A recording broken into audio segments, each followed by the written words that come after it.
யூஸ்வலாக நம்ம நோய் நீங்கிறதுக்காக நம்ம டாக்டர்ஸ் அப்பாயின்மெண்ட் வாங்கி அவங்கள பார்த்துட்டு வருவோம். ஆனால் பார்த்துட்டு வந்த பிறகு நமக்கு நிறைய குழப்பங்கள், சந்தேகங்கள், இந்த மாதிரி நிறைய விஷயங்கள் இருக்கும். இதெல்லாம் தவிர்க்கிறதுக்காக நான் எனக்கு சில டிப்ஸ் கொடுக்க போகிறேன். ஸோ இதை நோட் பண்ணிக்கோங்க.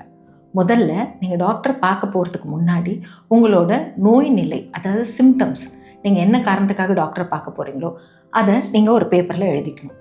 அதில் சிவியாரிட்டி ஆஃப் சிம்டம்ஸ் அப்படின்னு சொல்லுவாங்க. நோய் நிலையோட தீவிரத்தன்மையை பொறுத்து அதை வரிசைப்படுத்திக்கணும். அதாவது இப்போ நீங்கள் தலைவலிக்காக டாக்டரை பார்க்க போகிறீங்கன்னா முதல்ல தலைவலி அப்படின்ற சிம்டமை குறிச்சிக்கோங்க. எந்த நேரத்தில் அதிகமாக வருது, எப்போ கம்மியாக வருது, எதெல்லாம் உங்களுக்கு ட்ரிகர் பண்ணுது, இந்த மாதிரி விஷயங்கள் எல்லாத்தையுமே எழுதிக்கோங்க. உங்களுக்கு கான்ஸ்டிபேஷன் இருக்குது ஆனால் அது உங்களை அப்பப்போ தான் தொந்தரவு பண்ணுது அப்படின்னு சிம்டம் இருந்ததுன்னா அதை நீங்கள் வரிசை கிரமமாக எழுதிக்கோங்க. ஆனால் எந்த சிம்டமையும் மிஸ் பண்ணாதீங்க. ஏன்னா சில சமயம் உங்கள் கான்ஸ்டிபேஷன் சொல்லக்கூடிய மலச்சிக்கல் கூட உங்கள் தலைவலிக்கு காரணமாக இருக்கலாம். அதனால் முதல்ல உங்களை நோய் நிலைகளை வரிசைப்படுத்திக்கோங்க.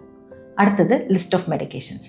நீங்கள் என்னென்ன மருந்து சாப்பிட்டுட்ருக்கீங்க, நீங்கள் ஏதாவது ப்ரெஷருக்கு மருந்து சாப்பிட்றீங்களா, இல்லை சுகருக்கு மருந்து சாப்பிட்றீங்கன்னா என்னென்ன மருந்து சாப்பிட்றீங்க, அது எவ்வளோ டோஸ் எடுத்துக்கிறீங்க, எத்தனை வேலை சாப்பிட்றீங்க, இதெல்லாம் தெளிவாக எழுதிக்கோங்க. சில பேர் சித்தா ஆயுர்வேதா மருந்துகள் எடுப்பாங்க, அதையும் கட்டாயம் நோட் பண்ணி எடுத்துகிட்டு போங்க. சில பேர் சப்ளிமெண்ட்ஸ் எடுப்பாங்க, அதாவது விட்டமின் சப்ளிமெண்ட்ஸ் எடுப்பாங்க. ஜிம்முக்கு போகிறவங்க ப்ரோட்டீன் பவுடர், கிரியாட்டின் பவுடர், அந்த மாதிரிலாம் எடுப்பாங்க. நீங்கள் நாள் பட எடுக்கிற எந்த மருந்துனாலும் கட்டாயம் அந்த லிஸ்ட் ஆஃப் மெடிகேஷன்ஸில் இருக்கணும்.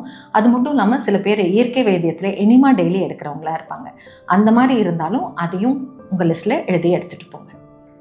மூணாவது விஷயம், பாஸ்ட் ஹெல்த் ரெக்கார்ட்ஸ். அதாவது முன்னாடியே நீங்கள் எந்த நோய்க்கு டாக்டரை பார்க்க போயிருக்கீங்க, ஸோ அதெல்லாம் தேதி வாரியாக அடக்கிக்கோங்க. ரீசெண்டாக பார்த்தது மேலேயும் அதுக்கு முன்னாடி பார்த்ததை பின்னாடியும் அடக்கிக்கோங்க.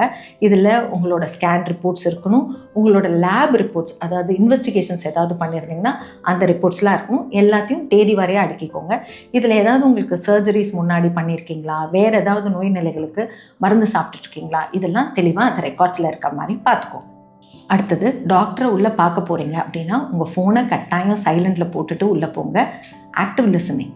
டாக்டர் சொல்கிற விஷயத்த கவனமாக கேளுங்க. குறிப்பு கூட எடுத்துக்கோங்க. ஒரு சின்ன நோட் பேடும் பேனாவும் எடுத்துகிட்டு போய் குறிப்பு எடுத்துக்கோங்க. எங்களை மாதிரி சித்தா டாக்டர்ஸ் அந்த மாதிரி போகிறீங்கன்னா நிறைய டெய்லி ஹேபிட்ஸ் சேஞ்சஸ்லாம் சொல்லுவாங்க. ஸோ இதை குறிப்பெடுக்க உங்களுக்கு கஷ்டமாக இருந்ததுன்னா அவங்களோட பெர்மிஷனோட ஒரு வாய்ஸ் ரெக்கார்டர் ஆன் பண்ணி அவங்க வாய்ஸ் ஃபுல்லாக ரெக்கார்ட் பண்ணி நீங்கள் வீட்டுக்கு எடுத்துகிட்டு போய் போட்டு கேட்டு பார்த்தீங்கன்னா நீங்கள் எதையோ மிஸ் பண்ணியிருந்தீங்கன்னா அதை நீங்கள் நோட் பண்ணி ஃபாலோ பண்ணிக்கிறதுக்கு ஈஸியாக இருக்கும். டாக்டர் பேசி முடித்த பிறகு, அவருக்கு ப்ரிஸ்கிரிப்ஷன் கொடுத்துட்ட பிறகு அவர்கிட்ட நீங்கள் ஏதாவது கேட்க நினைக்கிறீங்கன்னா அது கட்டாயம் கேளுங்க. என்னென்னா, இந்த மாத்திரையை எப்படி எடுக்கணும், எத்தனை வேலை எடுக்கணும், நீங்கள் டெய்லி அன்றாட வாழ்க்கையில் என்னென்ன செய்யணும், உணவுக்கு முன் செய்யணுமா, உங்கள் ஹேபிட்ஸ் சேஞ்சஸ் ஏதாவது பண்ணணுமா, இதெல்லாம் தெளிவாக கேட்டுக்கோங்க. டாக்டர்கிட்ட எதையும் மறைக்காதீங்க. ஏன்னா பி ட்ரூத்ஃபுல். உங்களுக்கு சில காரணங்களால் சில நோய்கள் ஏற்பட்டுருக்கலாம். அதாவது உங்களுக்கு ஏதாவது டிப்ரெஷன் இருக்கா, ஸ்ட்ரெஸ்ஸாக ஃபீல் பண்ணுறீங்களா, உங்களுக்கு குடிப்பழக்கம் இருக்கா, புகைப்பிடிக்கிற பழக்கம் இருக்கா, இந்த மாதிரி எது இருந்தாலும் டாக்டர்கிட்ட மறைக்காமல் சொல்லிவிடுங்க. உங்கள் கூடவே ஒரு அட்டெண்டரை கூட்டிகிட்டு போங்க. ஏன்னா சில சமயம் நம்ம டாக்டர் பார்க்கும்போது பதட்டமாக இருப்போம், அவங்க சொல்கிறத நம்ம கவனிக்காமல் விட்டுடலாம். அதனால் உங்கள் நண்பரையோ குடும்ப உறுப்பினரையோ உங்கள் கூட கூட்டிகிட்டு போங்க. இந்த விஷயங்களை நீங்கள் கரெக்டாக ஃபாலோ பண்ணிங்கன்னா உங்கள் டாக்டர்ஸோட அப்பாயின்மெண்ட்டை நீங்கள் சரியாக பயன்படுத்திக்கிட்ட மாதிரி இருக்கும். உங்கள் நோய் நிலையிலிருந்து நீங்கள் முழுசாக விடுபடலாம். நன்றி, வணக்கம்.